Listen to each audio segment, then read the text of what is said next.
Hello and welcome to my channel, Making Crafts. Today I have pulled out a bunch of my Tim Holtz packages, and I have different things here. I have some of the mini people, and I have some ephemera packs, some flashcards, some tags, and then I also have the 6x10 paper pack. That is the Halloween paper pack, but it really just looks grungy. There's not a lot of Halloween in it, so I think you could use this year-round for a grungy journal or for grungy ephemera pieces, but it does say Halloween on it, and it's the backdrops. And all of this came from the Rubber Buggy, so I will link to it below in the Rubber Buggy shop, and it was sent to me by the Rubber Buggy, and this is my design team project for the Rubber Buggy. And so you can see all the pages here. They're more grungy than Halloween, so like this one says it does have a little Halloween text on it, so you can just flip it over and use the images on the other side. So I've already chosen 3 pieces that I want to use for this folder today. So we're making a folder that also has a notebook in it. And so I thought this would be good Happy Mail or something you could add to your journal. So we're going to start out by scoring at 3 inches, and you're going to put the 10-inch side to the top of your scoring board. And then we're going to score again at 7 inches.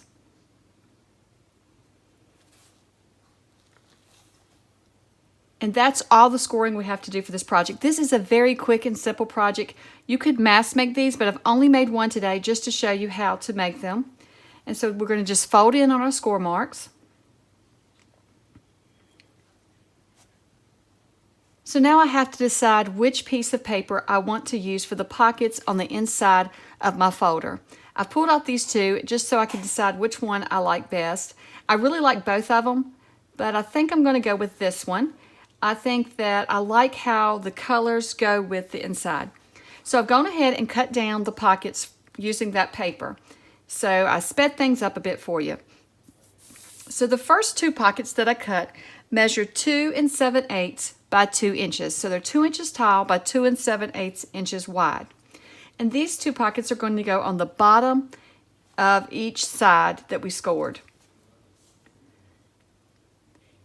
The next set of pockets that I cut measure 1 1/2 by 2 7/8. So it's 1 1/2 tall by 2 7/8 wide.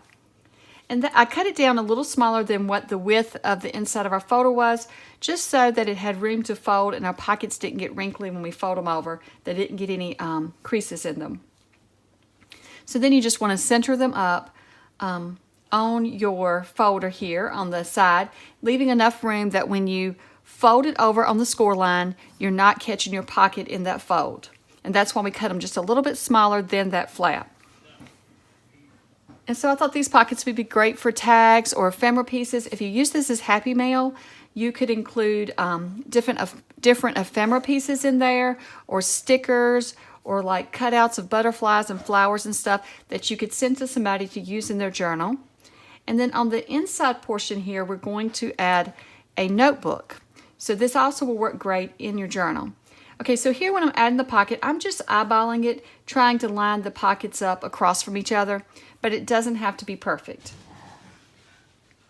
So I've gone ahead and I cut down some tea stain paper and some handmade paper and a tea stain guest check. And so I cut all of this down to 5 1/2 inches tall and around 3 3/4 wide. Of course, the guest check wasn't as wide as some of the paper, but I just cut down a little bit of paper to add to here. So I didn't use all of the paper that was from the 8 1/2 by 11 sheets because that was just too bulky for this one. So I felt like that I just had to go with fewer sheets, but that's okay, because since we're adding this to the journal, it's just another journaling spot that you can use within your journal.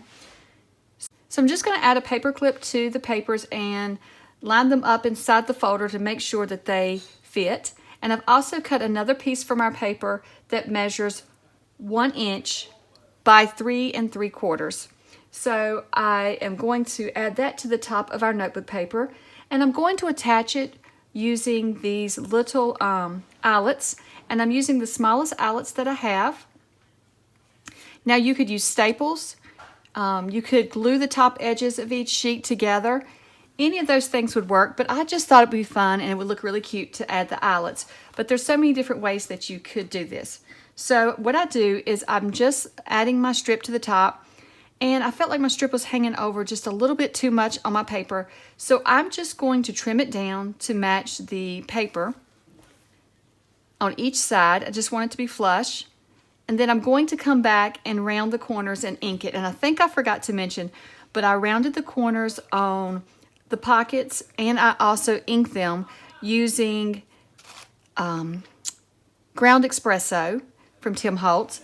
And so that I'm just using my corner rounder to round the corners on each one. And you don't have to do that, but I also rounded the corners on the folder. But you could leave everything straight if you don't have a corner rounder or if you don't like round corners. So these can be done several different ways, but I just thought I would show you an idea of how I'm making them using my Tim Holtz supplies, and I thought it'd be a fun little project for this week. And this is a project that I did in just the evening, and it was pretty simple to do it right before supper. So I like little projects like that that can be completed in just a few minutes and doesn't take all day. So once I have everything lined up like I like it, I'm just going to paper clip it to the actual folder, and I am just lining and adjusting my papers up. And then I'm going to punch the smallest hole using my Crop-A-Dile. Now when you do this, don't forget to set your guide so that when you go over to the other side, you'll have the hole going the same distance from the top of the notepad. Now I did just eyeball the distance from the sides, but that way your holes aren't wonky. They're kind of straight across from each other if you go ahead and set the guide on your Crop-A-Dile. And it's just a little black piece on your Crop-A-Dile that limits how deep you can make the hole in your paper. And hopefully that makes sense. So once I add the eyelets, I can just remove the paper clip because now our notebook is securely held into our folder. And if you put this in a journal and someone you wanted to use it for collaging, they could tear them loose. So now let's just decorate the front just a little bit. So I'm using a tag from the Tim Holtz tag pack, and then I'm going to pull out some of the little labels and the little ephemera pieces from the Curator set. And this is just the ephemera pack snippets, and it's from the Curator, and I'm not sure. It says it has 233 pieces. So I'm just going to use that. There's so many in here that it'll take me a long time to use them up. So I'm just going to layer several of them up on the card just to make a little, on the tag, excuse me, just to make a little cluster. So once I have my cluster made onto my tag, I've decided that the tag is going to be how I close my folder. So it will be used to tuck the flap underneath, and I'm just going to glue it to one flap, and all I'm going to do is just add a little glue to the edge. So I'm just going up to the top and all the way down to the bottom on one side of the tag, and just a thin little line there so that that will stick to the flap underneath, and the top flap can tuck underneath it to keep the little folder closed. And just be sure not to add too much glue to that tag, because if you do, then you won't be able to fit your little folder underneath. So now I just want to add a little bit more. I think the tag is not enough, and you can see my husband's hand here helping me go through all the little people, trying to figure out, you know, which one to use. There are so many little people that come in this pack, the little mini paper dolls is what it's called. There's 133 that come in this pack, and so he's helping me to decide which ones I want to use.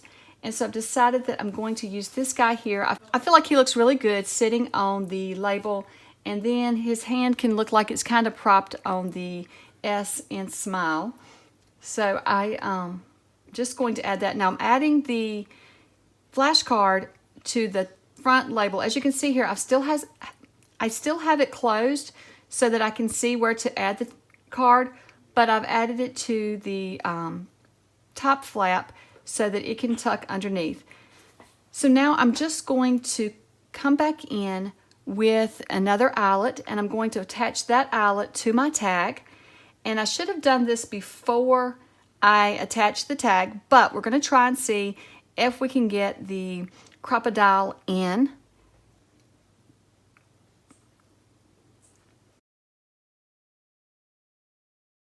And it does fit, so I'm just going to attach this one to the tag. And I had been auditioning some tags underneath the tag. It's just using it as a pocket, but I decided that it is going to just I'm just going to use it to close up the folder. So I'm just going to close it up now, and then I'm going to run some of the string that came with the tags through the eyelet, and I'll use that to wrap around my little folder. And so I like how this folder turned out. I think this one would be great in a Tim Holtz journal or in a grungier style journal. And I like the quickness of it and having another journaling spot for our journals. So I hope that you have enjoyed this tutorial, and don't forget to like and subscribe. It really helps me out when you like the videos. If you're enjoying the videos, please be sure to hit the like button and be sure to subscribe. That really helps me out. So here is the completed folder. I really like how it turned out. It's a little different from my normal style because I don't use a lot of Tim Holtz things and the Tim Holtz people, but I've really enjoyed making it, and I think it turned out a cute little folder. Well, thank you so much for watching, and I hope you have a wonderful day. Bye.